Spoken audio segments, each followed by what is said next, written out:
There are multiple ways to keep in touch with the Wolf Connection podcast. Through our Instagram handle, the Wolf Connection Pod, and for comments and questions, send us an email to podcast@wolfconnection.org with your comments, questions, and guest ideas for Stephen and myself. You may hear your question answered on an upcoming podcast. Thank you for your support, and howls to you all. Welcome to the Wolf Connection podcast. I'm your host, John Calfin. Let's talk about some wolves. Joining me for Wolf Tales today is our lead of pack behavior, Renee Alfero.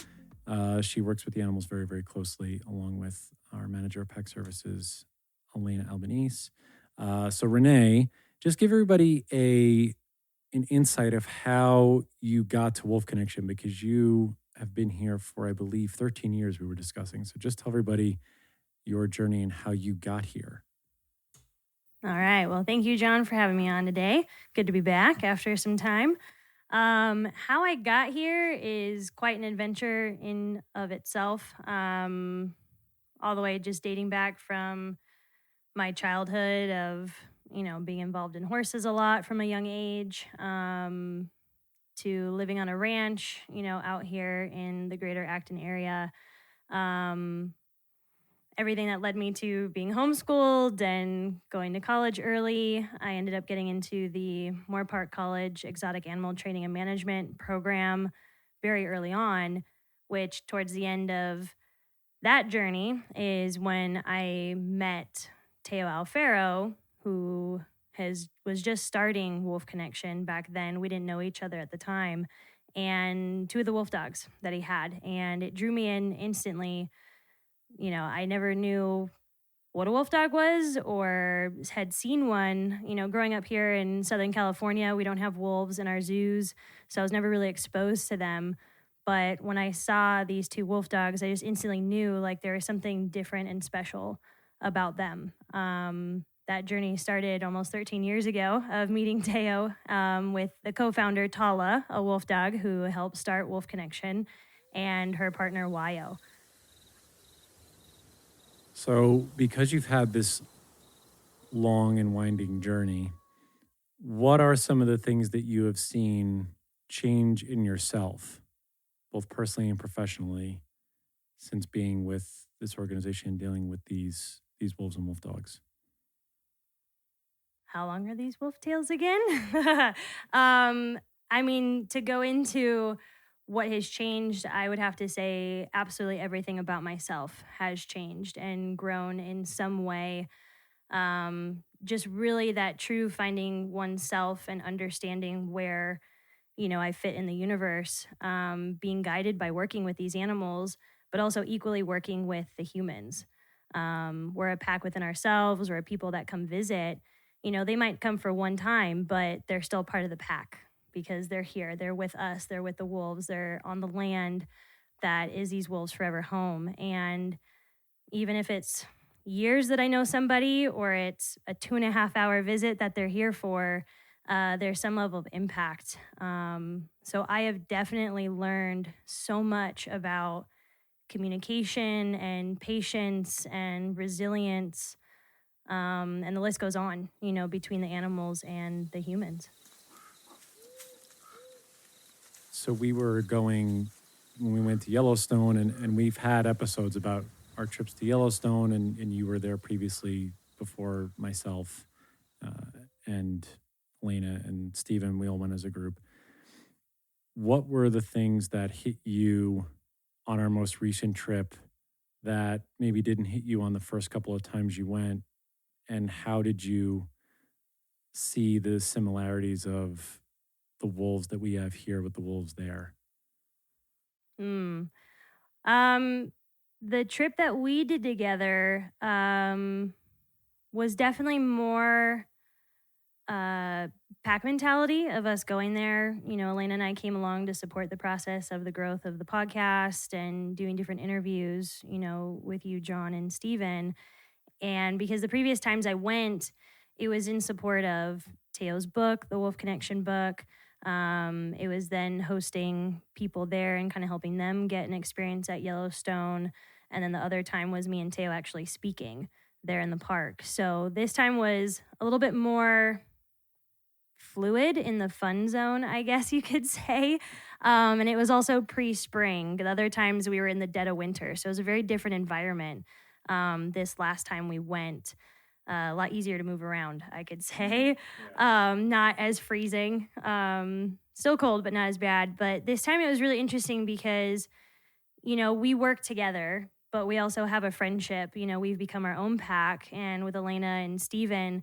So it was really a fun journey to watch your guys' experience for your first time in Yellowstone. And we saw wolves on day one.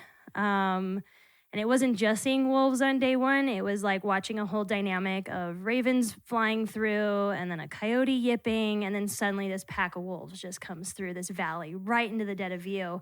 I mean, that's something that you see in some masterpiece of a documentary, and that was like day one. It was in the morning of our first day there. It was crazy.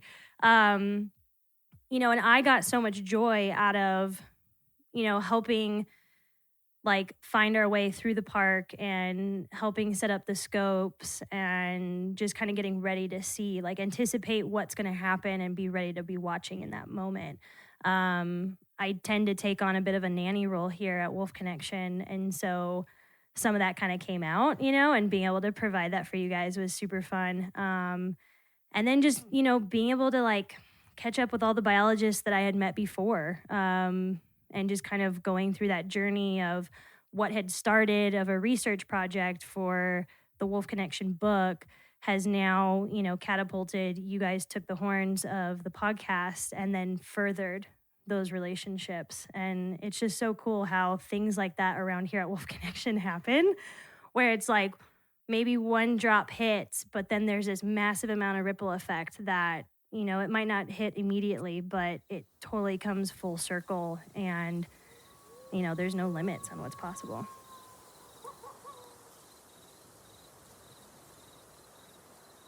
I hear that 100%. And it was such a great trip and so many firsts in that one. With you being here as long as you've been and you've met and encountered all of the wolves that have come through here, and this may be a longer answer, which is fine.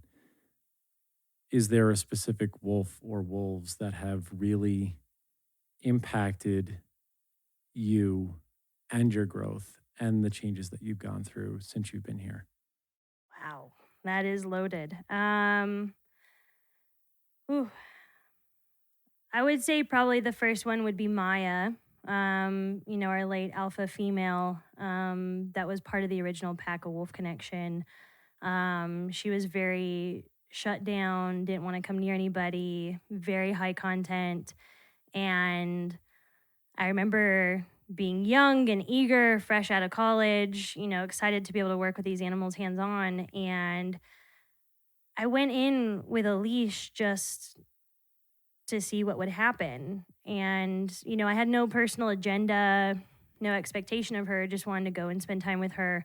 And I literally lock the gate behind me and I turn around and she's sitting right there and does this little hop up and practically leashed herself. And this was an animal that I had not seen be very fond of the leash before. And so it was just interesting to see and feel the depth of connection and understanding that they have, but by having to give that respect and that time to one another and that trust. And that catapulted us into her growth of becoming the alpha of the pack, and really me becoming who I am here in the organization, coming from being a volunteer and dedicating time, working in programs, working in all different aspects of the organization, to now being the lead of animal behavior. So Maya is definitely a huge influence with that, the quintessential alpha female, for sure. Another one I would suggest on the list is definitely Shima. She really impacted us all in a very deep and short amount of time. She came from a wolf fur farm in Minnesota and was pregnant. And she came to us to be nurtured and supported through that process and having pups and being integrated into the pack. And through that process, just due to, I'm sure, stress and circumstances of where she came from, her health was not great, that she ended up losing the pregnancy. And at the time, I was also a young mom myself of a toddler. And so just kind of going through that journey with her and caring for her every day, um, is just a different understanding of kind of that mom to mom feeling, but also being very young, and unfortunately, some of her underlying health stuff did take her away very soon. Um, but it was such a impact of sometimes, the brightest lights, burn out quicker. But she certainly left such a print on my heart that still to this day, years later, I'm still learning and processing her very short amount of time here. As I quiver in my voice, I could feel her still. And then, how the universe works around here is, soon after, yes, she didn't have her pups and she lost her pregnancy, and then, she passed away, is about a year later, we had the opportunity within a month's time to rescue 2 high contents, Daisy and Jax. And it was almost like the universe was still bringing us her pups in a way. And it was the first time for us to really have youngsters like that, at 3 and 4 months old, to find their path in the pack. And so caring for them every day, I learned so much about, such a small being can have so much power, and even though, like, for Daisy being so young, and, a lot of things that were told to me when I was a kid is that you're young, you don't have enough life experience, you haven't worked enough, you don't know anything. And those are obviously projections, but, looking at Daisy, when she came at 3 months of age, man, that creature knew what she was. Like, she knew she was a wolf and through and through, and she wasn't going to take any other answer. She was confident, she was fierce, she was sweet. She would engage with you when she wanted, and when she was done, she just do her own thing, and it was without apology, it was without anything, because there is no apology necessary, and it was a great lesson for me that, all those things that people want to say to you is there's still things that that are true inside of you and your heart and your mind and your soul, that, it's a lot about trusting yourself. And I'm getting chills as I say this. So much about trusting yourself and your own instincts, which isn't usually supported in our society, that, we have the wisdom within ourselves. And if we can tap into that, it doesn't come from the outside, it comes from within. Looking to support Wolf Connection or sponsor one of the wolves in our pack? Just go to wolfconnection.org, click on the Donate tab, and find out more information.